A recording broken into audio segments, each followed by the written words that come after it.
विद्यमान महान जिन विचरे हमारे ध्यान में। आचार्य पूज्यपाद ने सर्वार सिद्धि नामक ग्रंथ में पंच कल्याणक दर्शन को सम्यक दर्शन का निमित्त बताया है। मैं समझता हूं मेरी आवाज आप सब तक पहुंच रही है। जिसके पास ना पहुंच रही हो वो हाथ उठाए। किसी ने हाथ नहीं उठाया, इसका मतलब सबके पास पहुंच रही है।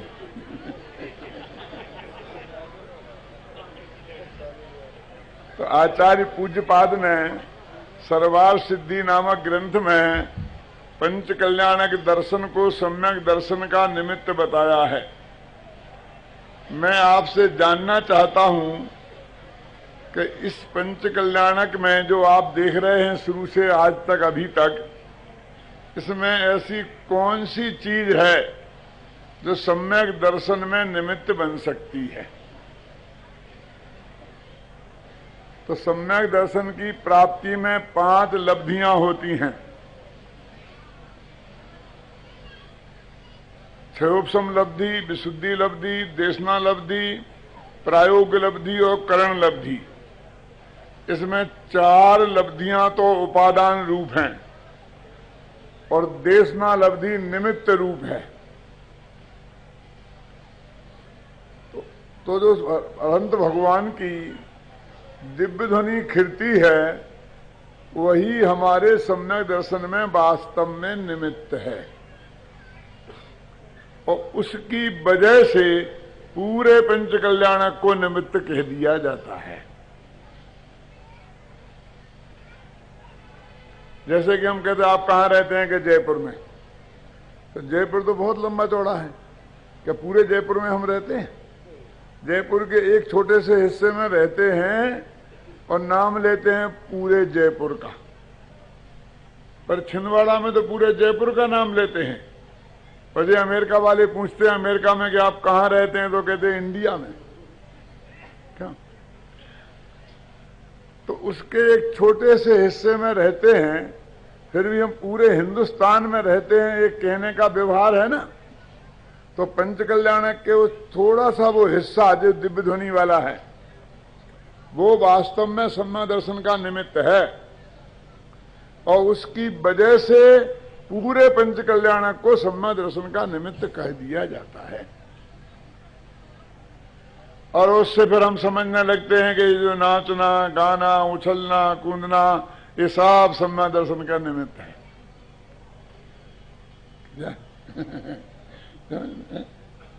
तो 5 लब्धियां हैं ना, उन्हीं में तो हिसाब किताब बैठाना पड़ेगा हमारे लिए, जैसे सम्यक दर्शन की प्राप्ति होती है। तो असली पंच कल्याणक का वो बिंदु तो अब आज आया है। तो वास्तविक पंच कल्याणक तो समझ लीजिए आज शुरू हुआ है और इसीलिए समझ लीजिए कि सारी जमीन की धुलाई मुलाई हुई है।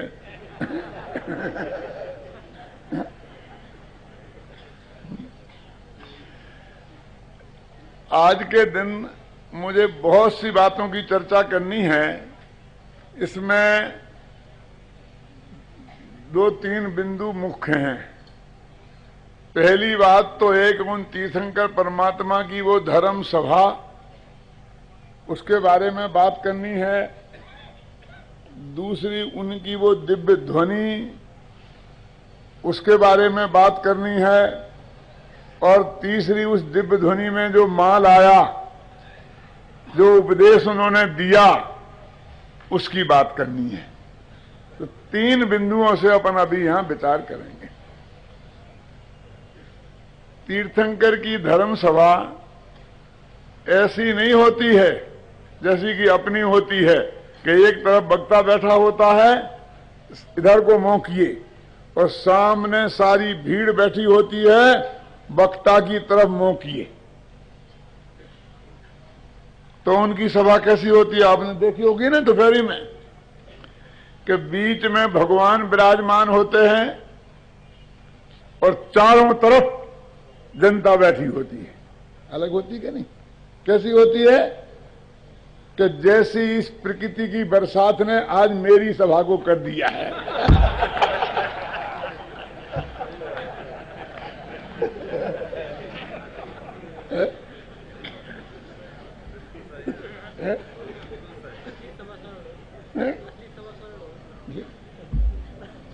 उदाहरण के लिए कहीं जाने की जरूरत नहीं ना। एक पंक्ति आती है अपनी पुरानी पूजन में, देवशास्त्र की पुरानी पूजन थी ना, ते एक मुख चारित्र भासत त्रिजग माही प्रधान है। ये भगवान के समोशरण का ही वर्णन है। और उसमें ये लिखा है कि ते एक मुख चारित्र भासत। कुछ लोगों को लगा कि ये बात तो ठीक नहीं है, जरा सुधार दो। आजकल दूसरी की कविताओं को, पूजनों को सुधारने का लोगों को बहुत शौक चल रहा है। अपने भी पूजन है 16 कांड पूजन, जिसमें पुण्य पाप सब नाश के ज्ञान भान प्रकाश। तो यहीं आपके छिंदवाड़ा के आसपास किसी ने बदल दिया है क्या कि पाप पुंज सब नाश के। पाप पुण्य था ना, तो पुण्य की जगह पुंज कर दिया। तो उन्होंने भी बदल दिया कि है एक मुख पर चार भासत त्रिजग माही प्रधान है। कि हे भगवान, तुम्हारा एक मुख है पर वे चार मालूम पड़ते हैं। जो आपने देखा होगा ना, चार मालूम पड़ते हैं। अपन चार मूर्तियां विराजमान कर देते हैं उसी के प्रतीक में। तो हमारे राम जी भाई थे, तो वो कहते नहीं ये अर्थ ठीक नहीं है। तो क्या अर्थ ठीक है?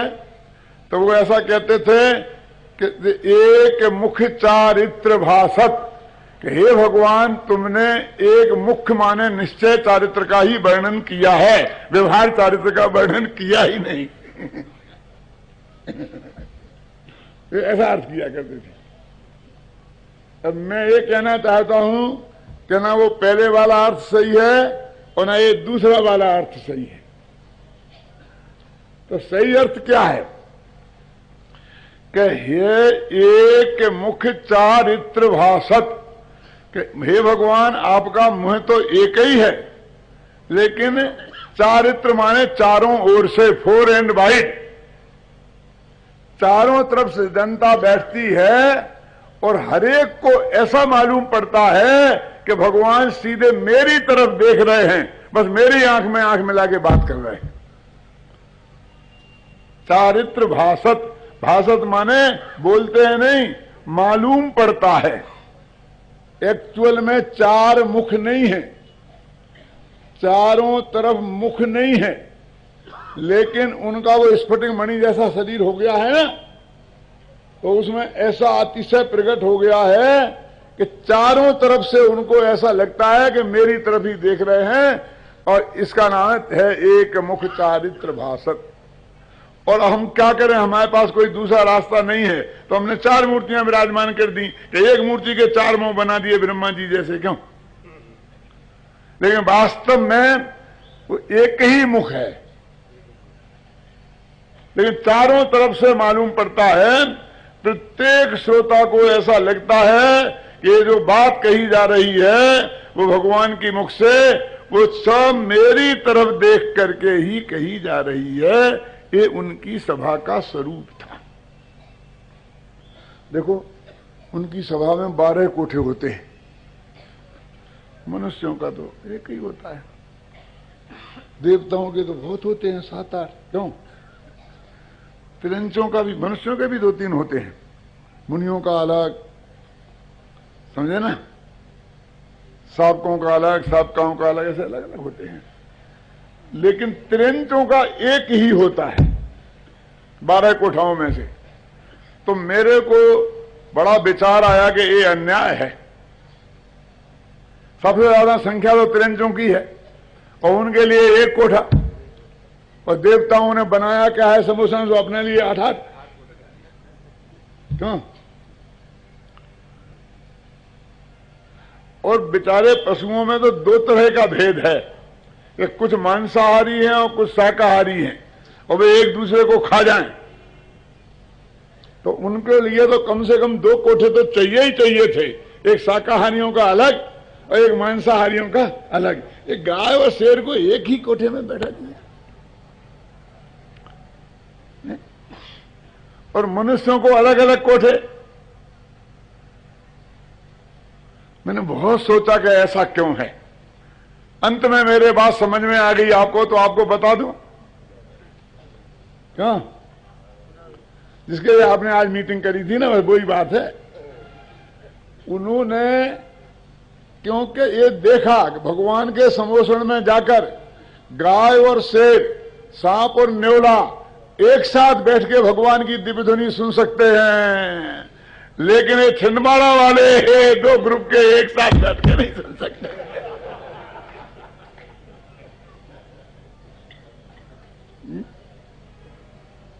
समझ रहे ना, हमारी क्या इज्जत है भगवान के समोषण में, हमारी उनकी दृष्टि में। जरा सोचना कि इन्हें भैया अलग अलग बैठा लो, नहीं तो लड़ मरेंगे।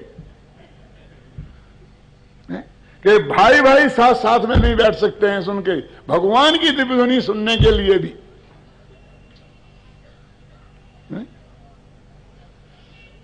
तो उनके समोषण की विशेषता एक तो ऐसी है कि सभा चारों तरफ होती है, बीच में वो बैठे हैं, चारों तरफ से हर आदमी को ऐसा लगता है कि भगवान मेरी तरफ देख रहे हैं। और आपने ये भी सुना होगा कि वो धर्म सभा जो होती है वो जमीन से 500 धनुष ऊंची थी आदिनाथ की। 500 धनुष समझते हैं कितना होता है? 4 हाथ का एक धनुष ऐसा होता है, एक धनुष ऐसे 500। कितनी ऊंचाई पे होगी, कितनी सीढ़ियां होंगी? कहते आदिनाथ भगवान के समोषण में 20,000 सीढ़ियां थीं। 20,000 सीढ़ियों का मतलब समझते हैं? 2 दफे गिरनार जी की वंदना, गिरनार जी की 11,000 सीढ़ियां हैं। भगवान का प्रवचन सुनने जाना हो तो 20,000 सीढ़ियां के ऊपर जाना पड़ेगा। तो मेरे मन में विचार आया कि क्या समझदारी का काम किया, इतने ऊपर बनाने की क्या जरूरत थी? समतल भूमि पर बनाते क्यों? तो सब जनता जाती, आराम से सुनती। थोड़े बुड्ढे शुड्ढे लोगों का भी तो ध्यान रखना चाहिए था कि नहीं था? ये हार्ट पेशेंट हैं, ये घुटने के दर्द वाले हैं, इनका भी ध्यान रखने की जरूरत थी कि नहीं थी? इतना ऊंचा बनाने की क्या जरूरत थी? और उसमें बाग बगीचे चारों तरफ, नृत्यशालाएं, नाटकशालाएं बन रही हैं। शास्त्रों में वर्णन आता है कि बीतरागी के दरबार में रात के कामों का क्या काम, नृत्यशालाओं का क्या काम, नाचने वालियों का क्या काम, बाग बगीचों का क्या काम है, झीलों का क्या काम, तालाबों का क्या काम, सरोवर का क्या काम, कमल खिल रहे हैं, कमलों की क्या जरूरत? ये सब बातें बहुत विचारणीय हैं कि इंद्र जैसे समझदार आदमी ने ये सभा बनाई थी, वो उसका व्यवस्थापक था सौधर्मेंद्र। क्यों? तो उसने क्या सोच के बनाया? आपको वो चित्त लगता है कि इतनी ऊपर नहीं बनाता तो कहां बनाता? नीचे जमीन पे बनाता। जानते कितना लंबा चौड़ा होता है? भगवान ऋषभ देव का समोसरण 12 योजन लंबा और 9 योजन चौड़ा था, और 2000 कोस का एक योजन, 4 कोस का मान, कुछ भी मानो, जो भी मानो। ख्याल में है ना कितना लंबा चौड़ा समोसरण होगा? होगा ना? अब इतनी लंबी चौड़ी जगह मुझे बताओ कहां? छिंदवाड़ा के आसपास के जहां बना देते हुए नीचे जमीन पे। मेरा आप कौन समझ क्या कहना चाहता हूं? आपने ये पंच कल्याणक किया तो इतनी सी जगह खोजने में पसीना छूट गया होगा। इतनी बड़ी जगह जमीन पर मिलना आसान नहीं थी, और मिल भी जाती तो शहर से कितनी दूर मिलती, और शहर में मिलती तो सारे मकान तोड़ के साफ करना पड़ते। क्यों? जंगल में तो ऊपर को नहीं जाते तो आड़े जाना पड़ता।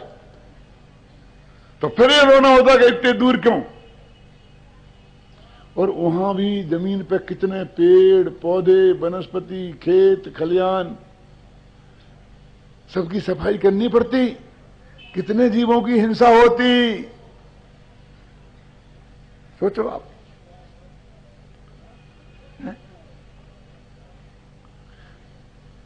जो हरी घास पर नहीं चलते हों क्योंकि उन्हें तकलीफ होगी घास को, जे प्रतिज्ञा जिन मुनिराजों की हो, जब उन्हें भगवान बनने की सोची थी तब एक बात थी, और अब भगवान बन गए और इतने पेड़ों को कटवा देते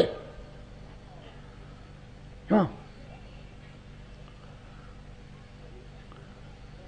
हमारे पिताजी हमसे कहा करते थे, बेटा कहीं मकान लेने लायक हैसियत हो जाए तो बना बनाया खरीद लेना, बनवाना नहीं। तो बहुत हिंसा होती है। सौधरबिंद ऐसा काम कर सकता था, सारी कटाई छटाई कर देता, पहाड़ी की पहाड़ी साफ। क्या ये तीर्थंकर साधु संतों का काम है? गृहस्थ का भी ये काम नहीं है ढंग से, तो गृहस्थ भी इससे बचता है। इसलिए सौधर्म इंद्र ने ये व्यवस्था इसलिए की ऊंचाई पे कि नीचे किसी को नो डिस्टरबेंस, बाजार चलते रहें, मकान बने रहें, खेत खलियान रहें, वृक्ष रहें, पेड़ पौधे, किसी को कोई तकलीफ नहीं, और ऊपर जाकर उसने अपनी विक्रिया से वो समोषण बना दिया। एक भी जीव की हिंसा का प्रसंग नहीं, किसी को कोई डिस्टरबेंस नहीं। हाँ। वहां लिफ्ट लगी थी, मालूम है आपको? ठीक, शास्त्र में लिखी है, पहली सीढ़ी पे आप पैर रखो और अंतिम सीढ़ी पे अपन को पाओगे फटाफट। इंद्र की व्यवस्था थी, अमेरिका वालों से कोई कम थोड़ी थी। लेकिन मैं दूसरी बात कहता हूं, मान लो सीढ़ियां चढ़ के भी जाना पड़े और वो बाग बगीचे में भी जाना पड़े, तो ये सारी व्यवस्था क्यों? बाग बगीचे क्यों? नृत्यशालाएं क्यों? नाट्यशालाएं क्यों? इसलिए कि एक क्लास में जब एक अध्यापक पढ़ाता है 9वीं क्लास को, तो उसकी क्लास में 50 से ज्यादा स्टूडेंट नहीं होते, सब एक क्लास के होते हैं, सब 8वीं पास होते हैं और एक भी 9वीं पास नहीं होते हैं, और सब एक भाषा भाषी होते हैं। तो ना वहां भाषा की प्रॉब्लम, ना स्टैंडर्ड की प्रॉब्लम, वो उस हिसाब से कि 9वीं कक्षा वालों को कैसे पढ़ाना है वो पढ़ा देता है, उसे कोई दिक्कत नहीं होती है। लेकिन ये सभा है, इसमें बड़ी दिक्कत है। ना तो भाषा का नियम, गुजराती भी बैठे हैं, हिंदी भी बैठे हैं, मराठी भी बैठे हैं, क्यों? सारे भाषाभाषी बैठ जाते हैं कि नहीं प्रवचन सुनने के लिए, और 6वीं पास भी बैठे हैं, तो निरक्षर भट्टाचार्य हमारी कई माताएं बहनें भी बैठी हैं, और बड़े बड़े उत्तम चंद जी जैसे बड़े बड़े पंडित भी बैठे हैं। मैंने जितनी एक जो सभा है, सभा का एक विशेषता है, चाहे डिफेक्ट का जो कुछ कहना हो कह लो आप, कि इसमें ना तो योग्यता का कोई स्टैंडर्ड है, ना भाषा का कोई स्टैंडर्ड है, ना समझदारी का कि सम्य दृष्टि है कि मिथ्या दृष्टि है कि 6वें गुण स्थान वाले हैं कि 5वें वाले हैं कि 4थे वाले हैं, क्यों? सब एक साथ। तो ये बोलना कितना कठिन काम है कि सबको कुछ ना कुछ मिले। हर आदमी यहां आया वो ऐसा ना कहता जा कि हमारी तो समझ में कुछ नहीं आए, तो बड़े पंडित जी थे, क्यों? ऊंची ऊंची बातें हो तो, और एकदम नीची नीची हो तो बड़े बड़े पंडित कहें कि हमारा तो 1 घंटा बेकार गया, ये तो हम सब जानते ही थे। उन्हें भी कुछ मिलना चाहिए कि भाई हमने भी 1 घंटे में 2 बातें तो सीखी हैं, नहीं क्यों? तो ऐसा बोलना कोई आसान तो नहीं है, उसमें कितनी सावधानी की जरूरत है। और प्रधानमंत्री जैसा बड़ा वक्ता होता है तब क्या होता है, गांव के शहरिया आदिवासी ये भी और IAS ऑफिसर भी, और वो बुश भी अपना टेलीफोन लगा के बैठा है कि क्या बोलते हैं अटल बिहारी, देखते देखें तो। यानी बड़े बड़े लोग सुनने बैठे, छोटे छोटे सुनने बैठे, सबके हिसाब से बोलना पड़ता है कि नहीं बोलना पड़ता है। और तीर्थंकर जैसा वक्ता हो, बोलिए। वहां सौधर्म इंद्र भी बैठे, वहां गणधर देव भी बैठे, यहां गाय भैंस कुत्ते बिल्ली भी बैठी, वाह वाह गजब हो गया, ऐसी सभा। तो जब श्रोताओं में इतनी विविधता हो, भाषाओं में इतनी विविधता हो कि सब भाषा वाले बैठे हैं, और त्रिंचों की भाषा तो अलग ही है, तो इतनी विभिन्न भाषाओं वाले, इतनी विभिन्न योग्यताओं वाले जब लोग बैठे हों और वहां कोई एक वक्ता बोले तो उसकी कैसी भाषा होनी चाहिए, और इसका मतलब सारी भीड़ टूट पड़ी। गाय भैंस कुत्ते बिल्ली सब सम्मोहन में दौड़े दौड़े जा रहे हैं, क्यों? आदिवासी भी जा रहे हैं, सब जा रहे हैं। इतनी भीड़ कैसे संभाले? वहां सब व्यवस्था भंग नहीं हो जाएगी?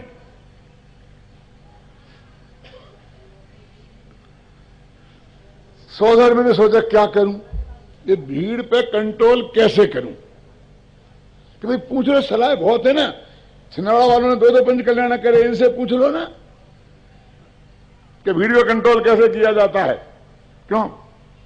तो किसी छत्री से पूछा, करे उसमें क्या है, घुड़सवार पुलिस लगा दो, वो धमाधम सोटे चलाओ, भाग जाएंगे। क्यों? गोली चलवा दो, हवा में ही गोली चलवा दो, भाग जाएंगे सब।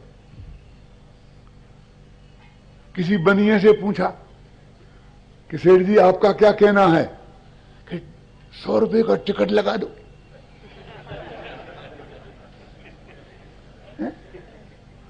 पैसा के पैसा इकट्ठे हो जाएंगे, भीड़ की भीड़ चढ़ जाएगी। कि नहीं, 100 का टिकट खरीदे तो सभा में तैयार हैं, तो बोलिए शुरू कर दो। तुम तो बहुत समझदार लोग हो, तुम तो सौदर बिंदु को खड़े होकर बेच देते हो। ये अभिनंदन कुमार ने बताया मेरे को, तो एक हाथी की बोली बोलने लग गए, तो हाथी वाला आ गया कि भैया मुझे नहीं बेचना, ये 500 रुपया मेरे को बेचे, हाथी बेचे देता पंडित, इसके हाथ में तो जो चीज पड़ना चाहिए बेच के खा जाए।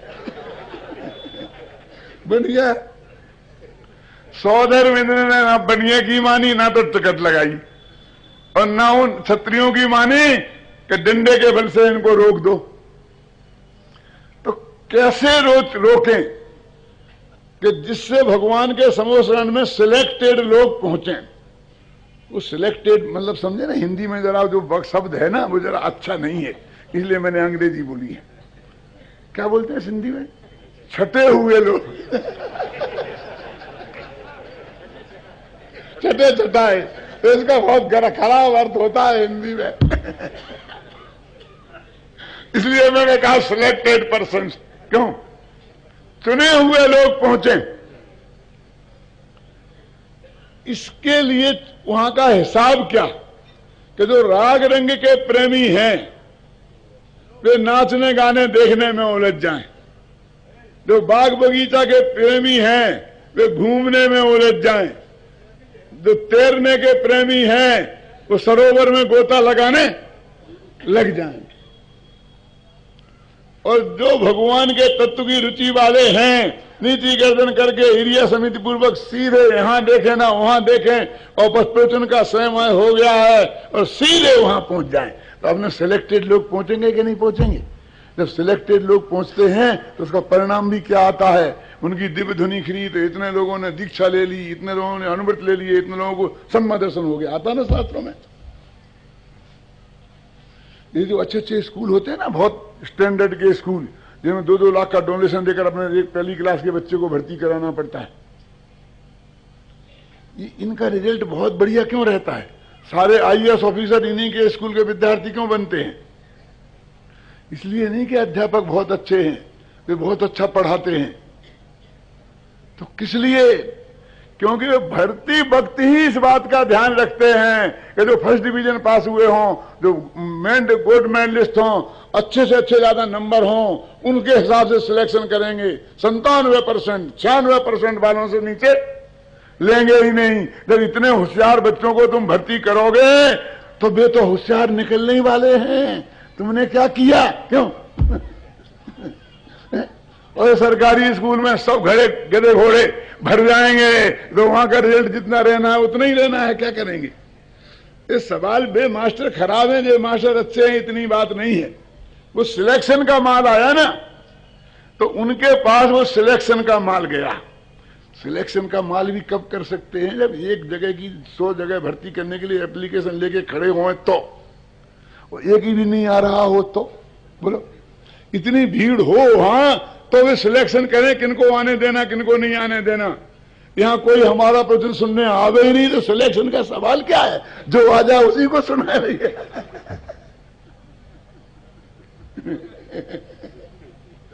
तो उसका रिजल्ट भी कुछ नहीं निकलता है। 45 वर्ष तक गुरुदेव चले गए बोलते बोलते, और अभी बहुत लोग बोल रहे हैं, और रिजल्ट जिसे अपन कहते हैं वो उंगलियों पे गिनने लायक नहीं है। क्यों?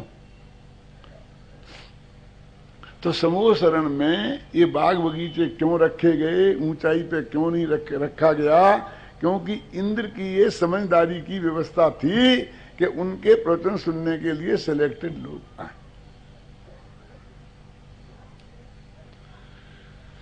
आज का दिन कितना भाग्यशाली दिन है। क्यों? कि भगवान की दिव्य ध्वनि सुनने का लाभ हमारे लिए प्राप्त हो रहा है। और आज की बात नहीं है, आज से लगातार अब 700 बरस तक रोजाना दिन में 7 घंटा और 12 मिनट नेमिनाथ भगवान के व्याख्यान होने वाले हैं। 1000 वर्ष की उनकी आयु थी और 300 वर्ष की उम्र में उन्हें दीक्षा ली थी और केवल ज्ञान की प्राप्ति हुई थी। तो 700 वर्ष बाकी हैं, तो 700 वर्ष तक लगातार उनके व्याख्यान होने वाले। रोजाना दिन में कितने? 7 घंटा और 12 मिनट। ये पंच कल्याणक का अंत नहीं हुआ है, ये पंच कल्याणक का आरंभ हुआ है। वो सम्मा दर्शन के निमित्त वाले पंच कल्याणक का। क्यों? अपना तो कल खत्म हो जाएगा केवल।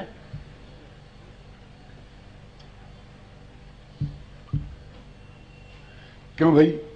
सचमुच आज यदि नेमिनाथ का पंच कल्याणक हुआ होता और उन्हें आज केवल ज्ञान हुए होते और उनकी सभा के श्रोता हम होते और हमको ऐसा भाग्य मिला होता कि रोजाना आज से 7 घंटा और 12 मिनट भगवान के मुख से तत्व ज्ञान की बात सुनने को मिले, इससे बड़ा भाग्य और क्या होता है ना।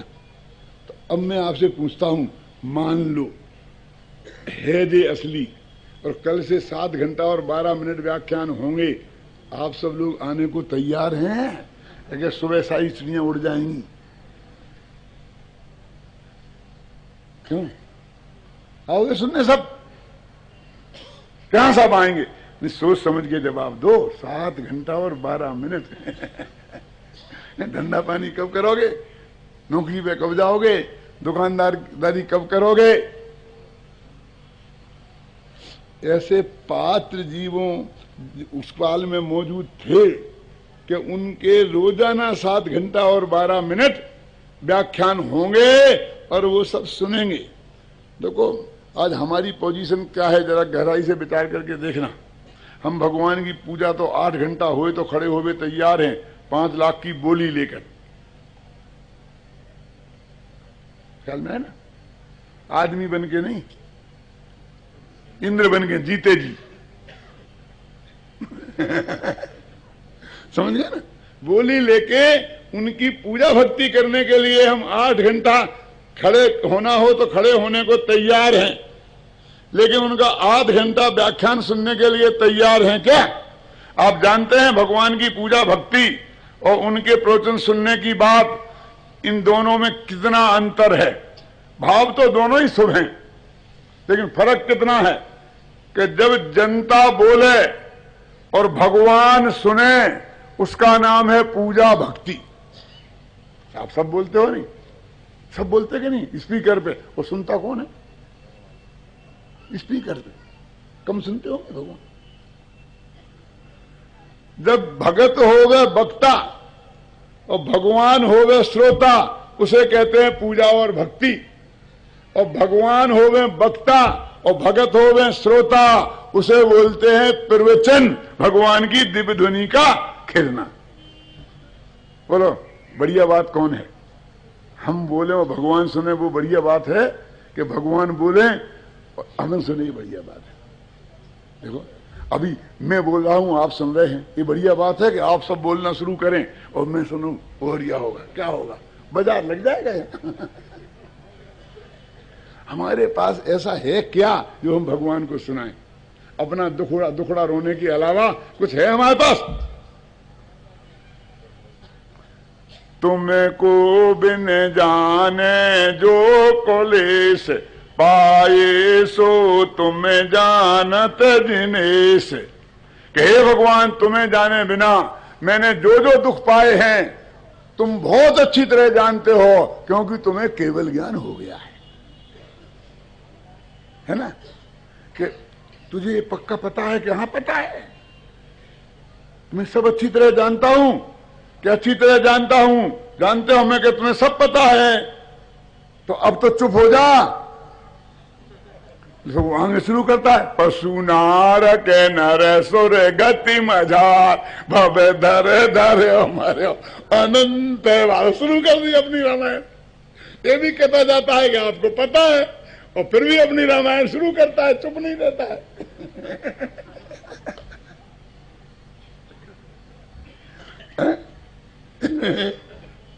तुम्हारे पास क्या है जो भगवान को सुनाओगे? अरे भगवान की सुनो और उसका परिणमन करो तो तुम भगवान बन जाओ। तो आज का दिन भगवान की सुनने की बात है। अभी तक तो भगवान को सुना ही है तुमने, क्योंकि वे तो मौन थे, वे तो बोलते नहीं थे, दीक्षा ली थी तो मौन ही थे कि नहीं थे। अब उनकी दिव्य ध्वनि खिलेगी, सब अपनी अपनी भाषा में समझ लेते हैं। ख्याल में है ना? भगवान की दिव्य ध्वनि खिलती है सिर्फ ओम ओम। उसको निरक्षरी भी कहते हैं, अनक्षरी भी कहते हैं, एकाक्षरी भी कहते हैं। और सबके कानों में जाते जाते उनकी भाषा के रूप में परिणमित हो जाती है। तो ऐसी सुंदर व्यवस्था थी क्या? जैसे आज की लोकसभा में है कि नहीं, जो बटन दबाओ हिंदी वाला तो हमारे हिंदी में कान में सुनाई देने लग जाए, अंग्रेजी वाला तो अंग्रेजी, वहां बोल रहा है एक भाषा में, और सब भाषा वाले अपनी अपनी भाषा में सुन लेते हैं कि नहीं सुन लेते हैं। ऐसी सोधर बिंद्र की सुभूषण में सुनने की व्यवस्था थी कि सब अपनी अपनी भाषा में उस बात को समझ लें। तो ये तो उनकी सभा का स्वरूप था, ये तो उनकी वाणी का स्वरूप था। लेकिन असली मुद्दे की बात तो ये है कि उनकी वाणी में वो आया क्या था ऐसा जज्ब कि जिससे सम्यक दर्शन की प्राप्ति होती है। बोलिए क्या सुनाया था भगवान ने बैठ करके समूह शरण में?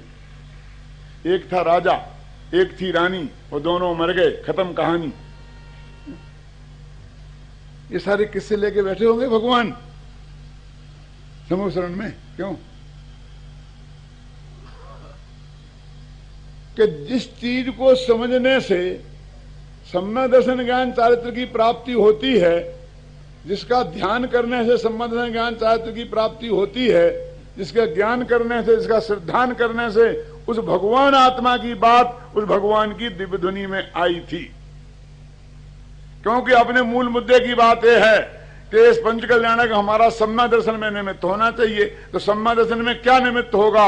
एक किसी का कहानी किस्सा कि क्या? बोलिए। ये हमारा दुर्भाग्य है कि ये जो कहानी किस्से हैं ना, वो सब यहां से शुरू होते हैं। हर उठा के देख लेना जिनवाणी में, एक समय विपुला चल तीर और समूह शरण आयो महावीर। और राजा सैनिक पहुंच गए वहां, और उन्होंने कहा कि महाराज आज हमें तो धन्य कुमार जी का चरित्र सुनाइए। तो भगवान ने धन्य कुमार जी का चरित्र सुना दिया, धन्य कुमार जी का चल रहा। फिर दूसरे दिन दूसरे पूर्ण ने कहा कि हमारा तो निरंजन भाई का चरित्र सुनाइए। तो निरंजन भाई कैसे ये होता होगा? लेकिन सब में ये लिखा है। वो जो तत्वार सूत्र है ना, समय सार है, उसमें ऐसा कुछ लिखा ही नहीं है। उन्होंने समय ज्ञान चारित्राणी मोक्ष मार्ग ये शुरू कर दिया, मंगलाचरण तक नहीं लिखा, वो तो बाद में किसी ने लिख के जोड़ दिया। आत्मा की बात शुरू कर दी उनने। तो जैसा लगता है कि ये तो इनकी बात है और वो भगवान महावीर की बात है, क्योंकि उसमें वो जोड़ जोड़ के बोला ना उन कहानी किस्सों के साथ। मुझे जब मैं पंडित टोडामल पर शोध कर रहा था तो उदयपुर के पास एक मंदिर में एक किताब मिली छोटी सी, वो 125 वर्ष पुरानी छपी थी। उस किताब का नाम था मिथ्यात्व खंडन। और वो किताब मानो एक कहानी शुरू हुई थी यहीं से, एक समय विपरा चलती समोषण आयो महावीर। और वहां पर पूछा राजा सैनिक ने कि पंचम काल में मिथ्यात्व का प्रचार कैसे होगा और कौन करेगा। तो उन्होंने कहा कि जयपुर नगर में एक टोडरमल पंडित होगा, वो मिथ्यात्व का प्रचार करेगा। भगवान ने महावीर ने कही, वो एक किताब में लिखा था मेरे पास से, तूने बस ये डाल दो। राजा ने पूछा, भगवान ने कहा कुछ भी खोज दो। तो मैंने बहुत खोजा कि मेरा नाम नहीं है।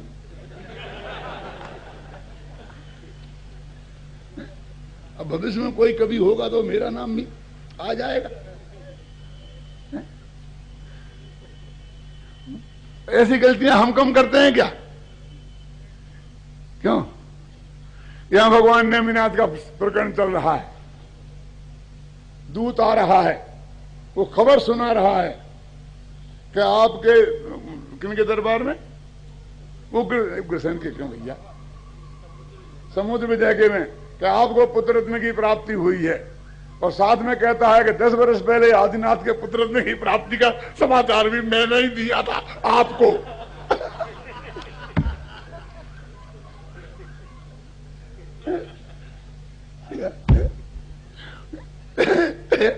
नाविदाय के दरबार में भी यही थे, समुद्र विजय में भी यही थे, और आप ही को समाचार दिया था।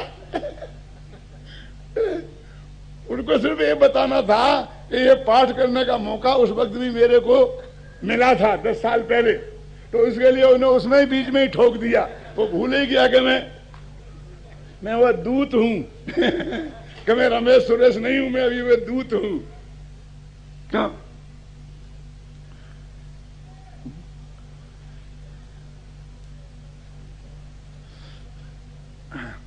आपको पता नहीं है, इनको पता होगा दीपक को। कहाँ दीपक था ना?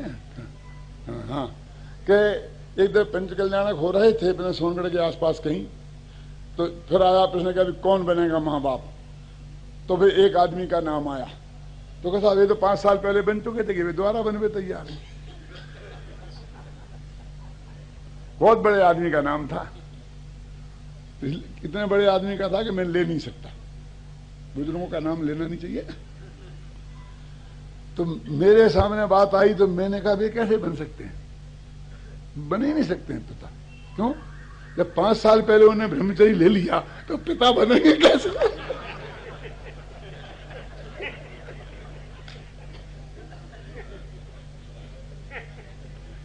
पता ही नहीं कि हमने ब्रह्मचारी ले लिया। ब्रह्मचारी पिता नहीं बनते हैं, और यदि ब्रह्मचारी लोग पिता बन सकते हैं तो तुम्हें क्यों बनोगे? सुमत प्रकाश क्यों नहीं बनेगा हमारा? इसने क्या पाप किया है? ब्रह्मचारी लोग बने फिर क्यों? उस मामले पर ठंडा पड़ गया। गुरुदेव मौजूद थे शायद, तब की बात अगर नहीं होंगे, लेकिन इस मामले में बात ठंडी पड़ गई। फिर किसी ने कुछ नहीं कहा। तो हमें पता ही नहीं है, हमें भूल गए ना।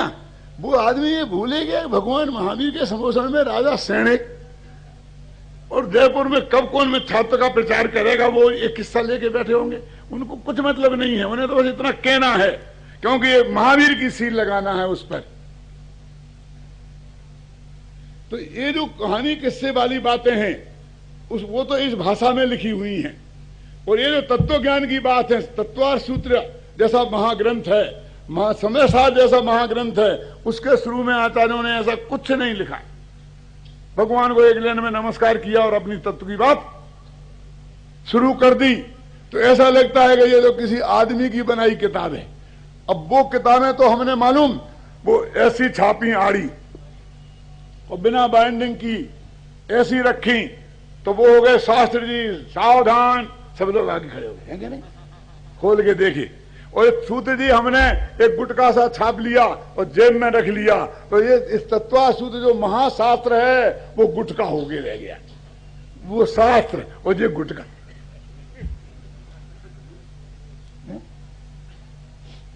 इस सम्यक दर्शन का स्वरूप जिसमें है, सम्यक दर्शन ज्ञान चारित्राणी मोक्षा जिसमें है, तत्वा सिद्धानम जिसमें है, क्यों भूयत्थेरणाभिगता जीवा जीवाय बंधम अक्षम, ये जिसमें है वो तो हो गया किताब रह गई बन के, वो तो गुटका बन के रह गया, और वो हो गए शास्त्र।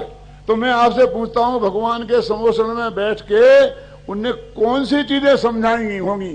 तो कहते वाह, सारी द्वादशांग वाणी उन्हीं की ही वाणी है।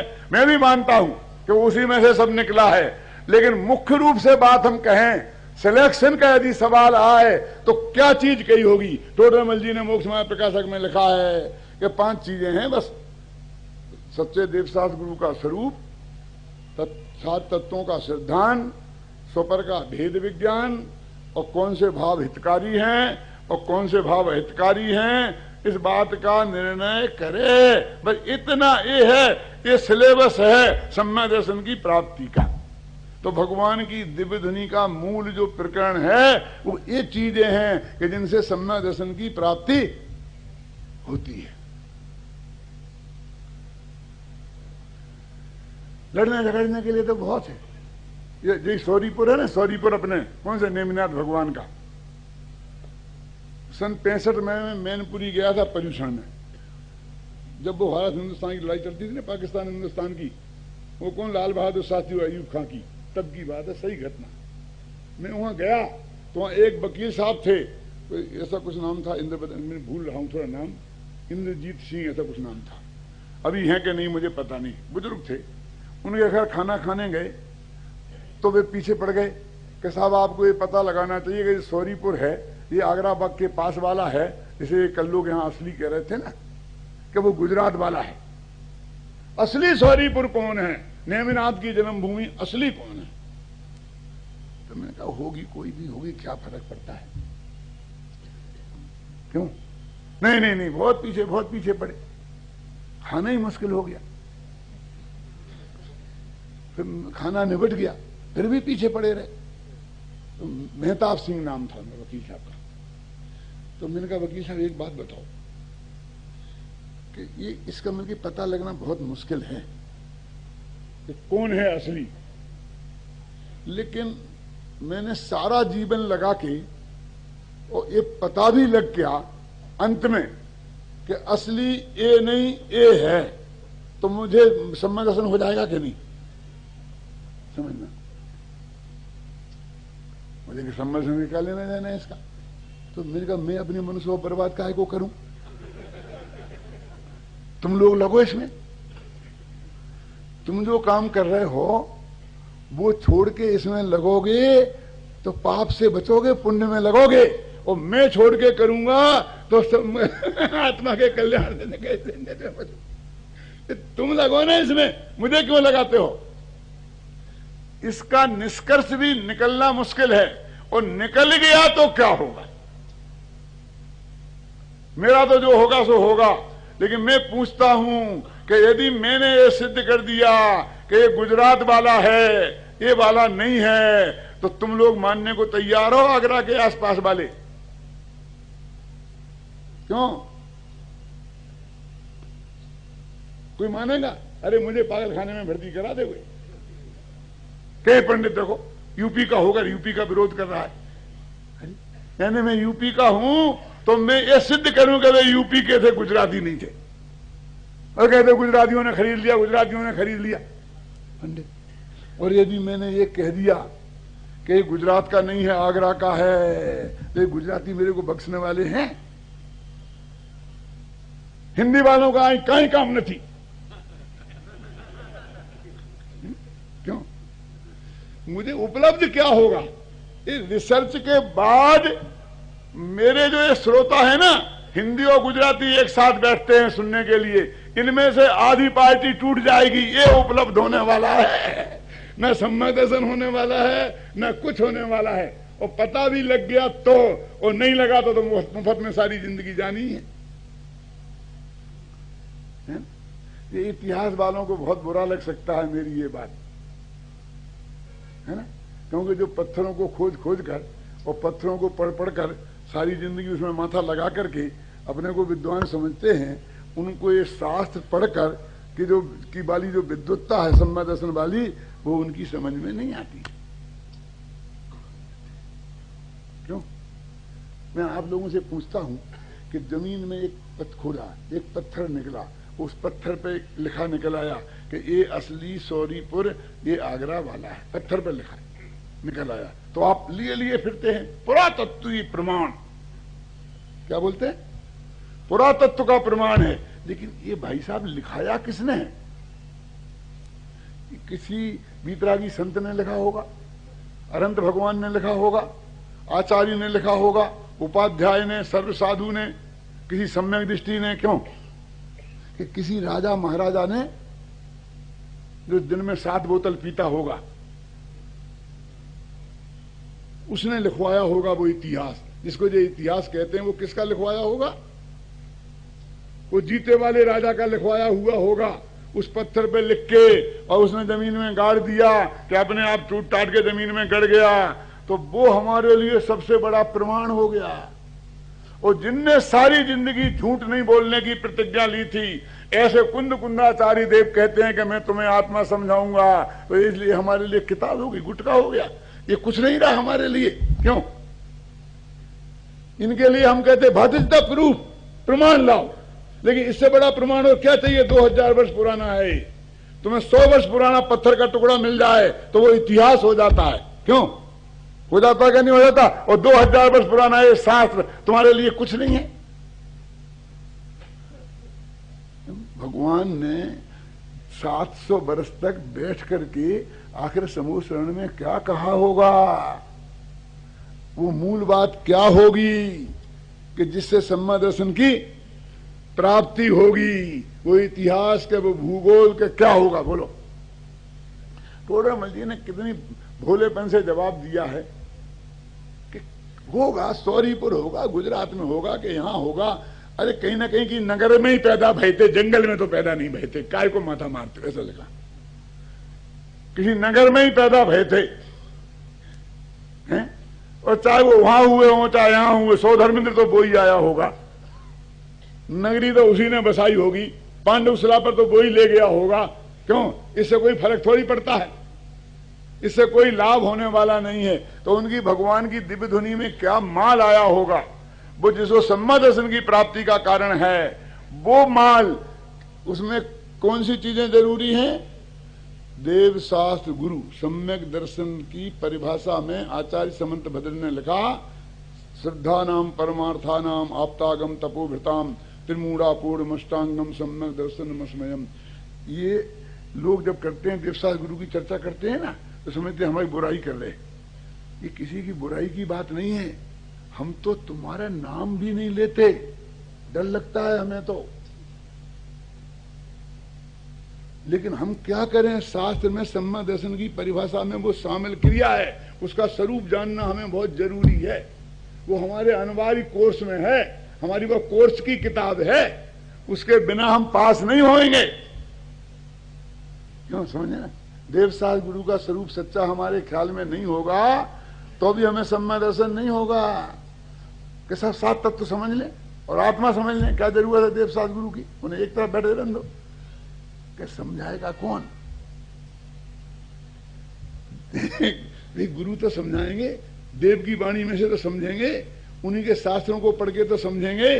पहले उनका सही निर्णय नहीं होगा तो अकेले ये समझ लो, समझ कहां से लें? तो वो हमारे अनिवार्य कोर्स में है। 7 तत्व की का समझना हमारे अनिवार्य कोर्स में है। आसब की क्या जरूरत है? आत्मा ही समझ लो ना सीधा। क्यों बेकार पर में जानने का झंझट ही क्यों रखते हो? वो तो व्यवहार है ना, जानता ही कहां है, झगड़ा खत्म। लेकिन भैया आश्रम नहीं समझोगे तो आश्रम में नहीं हूं या कैसे समझोगे? अजीब नहीं समझोगे तो अजीब में नहीं हूं ये कैसा समझोगे? बंध नहीं समझोगे तो बंध में नहीं हूं ये कैसे समझोगे? बोलिए। ये भेद विज्ञान करना है कि नहीं? कि ये मैं हूं और ये मैं नहीं हूं, तो ये और ये 2 चीजें समझनी पड़ेंगी कि नहीं समझनी पड़ेंगी? मैंने वो तुम्हारा वो छपा हुआ देखा है, वो लंबा चौड़ा क्या कार्यक्रम पंपलेट, उसमें ही लिखा है कि जो सब पर्यायों को जाने, सब द्रव्यों को जाने, इसको जाने, उसको जाने, वो सर्वज्ञ, ऐसा लिखा है उसमें। गुरुदेव का कोटेशन में लिखा है। वो देव के स्वरूप में शामिल है भाई साहब, वीतरागता और सर्वज्ञता। आज जो भगवान को हुआ है ना, वो दोपहर में क्या हुआ था? वो केवल ज्ञान हुआ था। कुछ केवल ज्ञान क्या हुआ था? वो केवल ज्ञान। केवल ज्ञान में क्या होता भैया? इसने किसको जाना था? आज अपने आत्मा को जाना था। मैं पूछना चाहता हूं, मैंने 10 साल पहले भी इसी सभा में पूछा था यहीं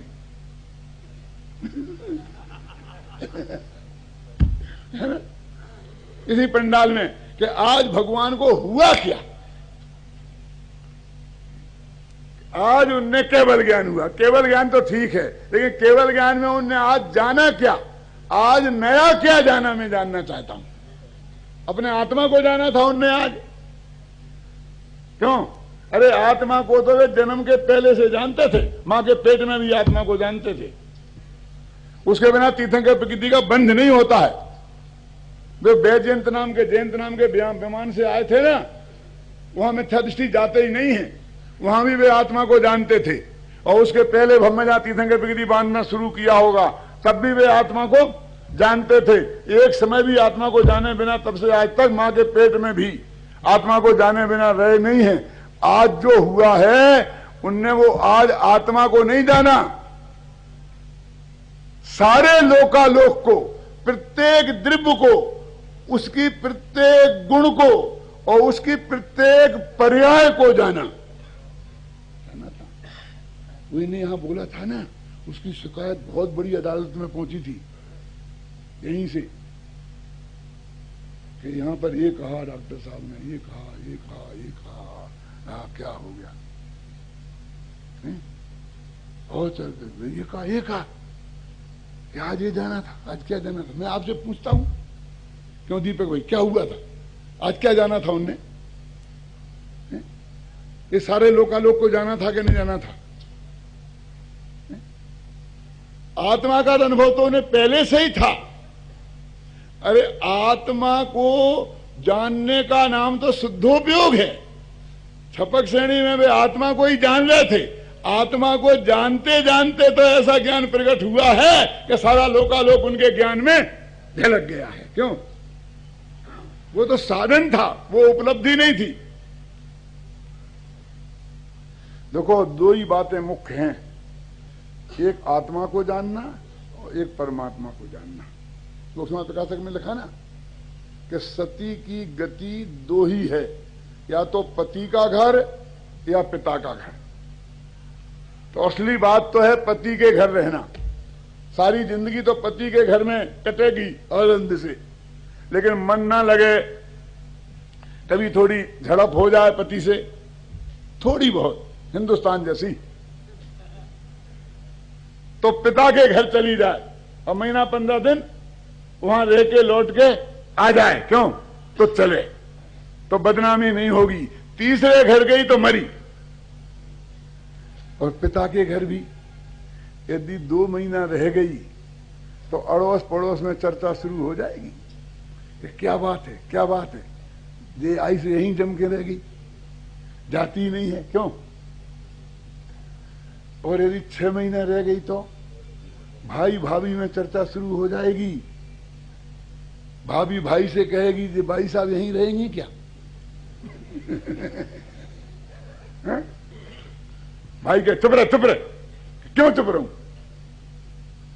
और यदि साल भर रह गई तो अम्मा जी कहने लगेंगी पापा से कि तुम्हें कुछ होश है कि नहीं है, साल भर से बेटी यहीं बैठी है, पता तो करो क्या बात है। क्यों? घर में रहना मुश्किल हो जाएगा, सब समझाना शुरू कर देंगे। ज्यादा दिन नहीं रह सकती, ज्यादा दिन रहे तो पति के घर ही रहना पड़ेगा। ऐसी इस आत्मा की परिणति है, या तो अपने आत्मा में रहे तो पति का घर है, और यह परमात्मा वो पिता का घर है कि वहां जाए के यहां, वहां के यहां, यहां के वहां, तीसरी जगह गई तो मरी। और परमात्मा के पास भी ज्यादा नहीं रह सकती है, ज्यादा रही तो चर्चा होने लग जाएगी कि ये 8-8 घंटा जय जयनाथ परम गुरु हो, जय जयनाथ परम गुरु, तो कहेगा दिमाग तो ठीक है ना।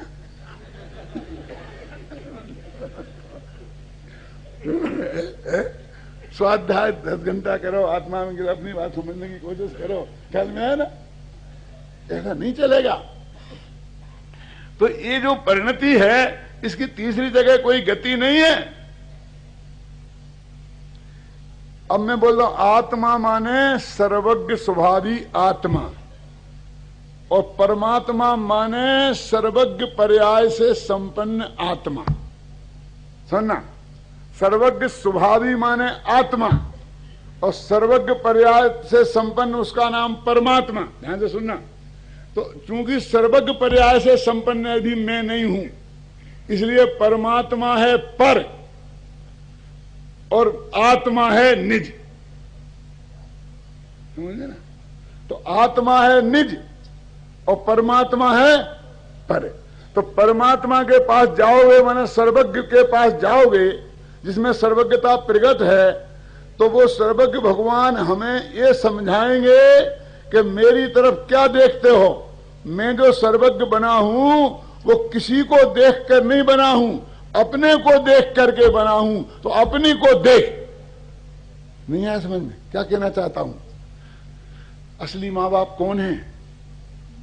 लड़की का हित चाहने वाली, कि जब उन्हें पता चल जाए कि लड़के पति से आई है, तो 2 दिन तो प्रेम से रखें, 10 दिन रखें, महीना भर रखें, और फिर प्रेम से समझाकर उसको पति के घर भेजने के लिए तैयार करें।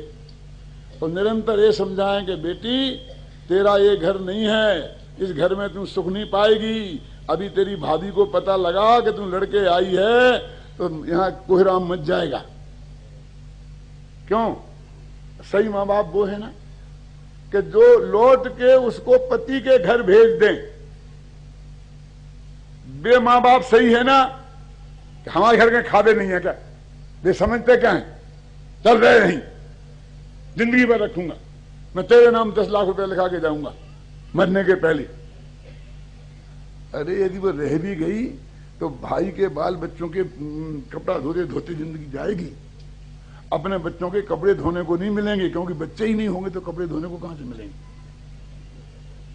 समझ में आया कि नहीं आया? सही माँ बाप कौन है? जो उसे अपने पति के घर भेज दे। तो सही परमात्मा कौन है?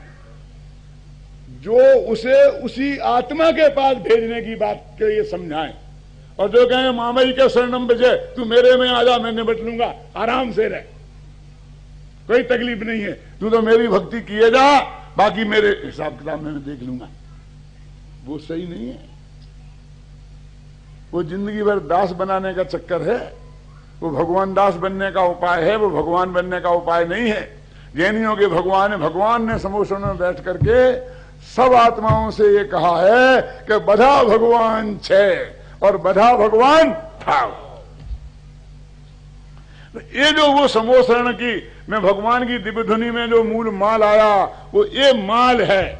और भाई ये वो चीज है कि जिसके कारण ये पूरा पंच कल्याणक सम्यक दर्शन का निमित्त बनता है। अंतिम बात कह के समाप्त करता हूं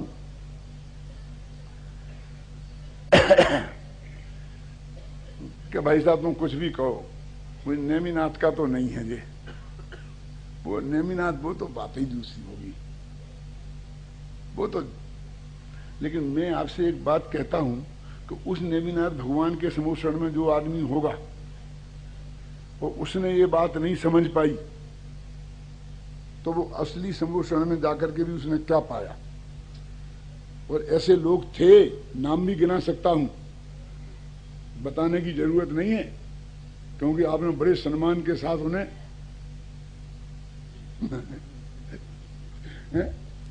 बारात में लाए थे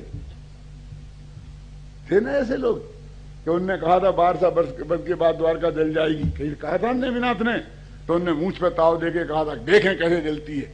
जो आया सो कह दिया कि जल जाएगी।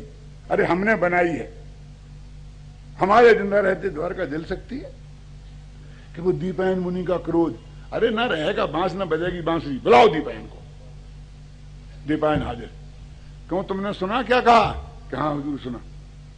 कि मैंने ये सोचा है साहब कि मैं तो यहां से दूर भाग जाऊं और 12 वर्ष तक यहां आऊंगा ही नहीं। कि तुमने बहुत अच्छा सोचा, नहीं तो हमें सोचना पड़ता कुछ।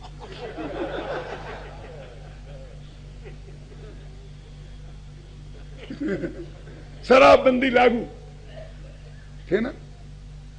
समोषण में पहुंच करके भी पर का कर्तृत्व का अभिमान नहीं टूटा, भगवान की वाणी पे भरोसा नहीं हुआ, निमित्तों को मेट कर अपने को सुरक्षित समझने लगे, उपादान की योग्यता की बात समझ में नहीं आई, तो क्या हुआ असली नेमिनाथ के समोषण में जाकर के भी।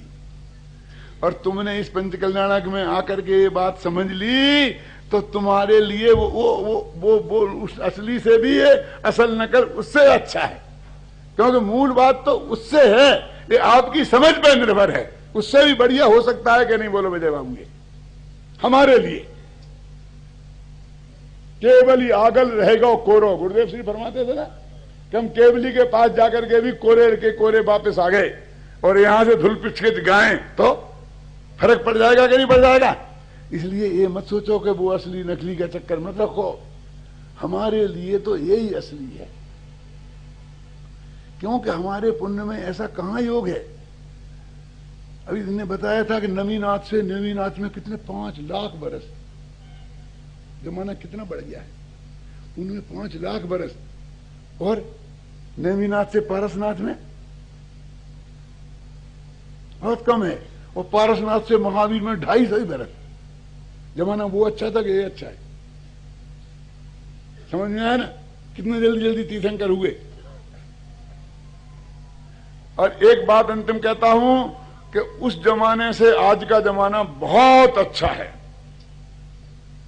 उस जमाने को क्या रोते हो, पराए पूत की आंखें बड़ी बड़ी दिखती हैं, मरे हुए पूत की। आज का जमाना बहुत अच्छा है। कैसे अच्छा है? देखो ये वीडियो हैं, कैसेट हैं, ऑडियो कैसेट हैं, महावीर के जमाने में कहां थे, और होते यदि वीडियो फिल्म वहां होती आज महावीर की यहां, क्यों, और उसे हमें सबको दिखाते तो सारे झगड़े खत्म हो जाते। दिगंबर सच्चा के, सीतामढ़ सच्चा के, महावीर से पूछ लो, वीडियो में बैठे देखे बता दे, नहीं है ना। उनकी वाणी आज हमारे पास उपलब्ध नहीं है, न वीडियो में न ऑडियो में। जो आचार्य लिख गए दूसरे लोग उनके नाम पे, बस वही हमारे पास है। वो गलत है ये मैं नहीं कह रहा हूं, लेकिन हमारे पास अत्यंत परोक्ष रूप में उपलब्ध है। और आज पूज्य गुरुदेव श्री हमारे गए तो 8000 उनके ऑडियो कैसेट हमारे पास हैं, और सैकड़ों वीडियो कैसेट हमारे पास हैं। और आज हमने दिव्य ध्वनि सुनी ना, क्यों, उनकी आवाज में आपन ने सुनी कि नहीं? बोलो दीपक, वो जमाना अच्छा कि ये जमाना अच्छा? इतने जमाने को गाली देने से क्या फायदा है? खोटा जमाना है, खोटा जमाना है। अरे हम अच्छे हैं तो जमाना अच्छा है, और हम अच्छे नहीं हैं तो जमाना अच्छा नहीं है। अरे वो तत्व ज्ञान जो नेमिनाथ ने समोषण में आज के दिन हमें बताया था, वो यदि आज उपलब्ध है, किसी भी ज्ञानी धर्मात्मा के माध्यम से हमें प्राप्त है, तो हमारा भाग्य वैसा ही है, और हम वो ही लाभ ले सकते हैं जो नेमिनाथ के पंच कल्याणक में आकर उनसे सम्मान दर्शनादि की प्राप्ति करने वाले जीवों ने लिया होगा।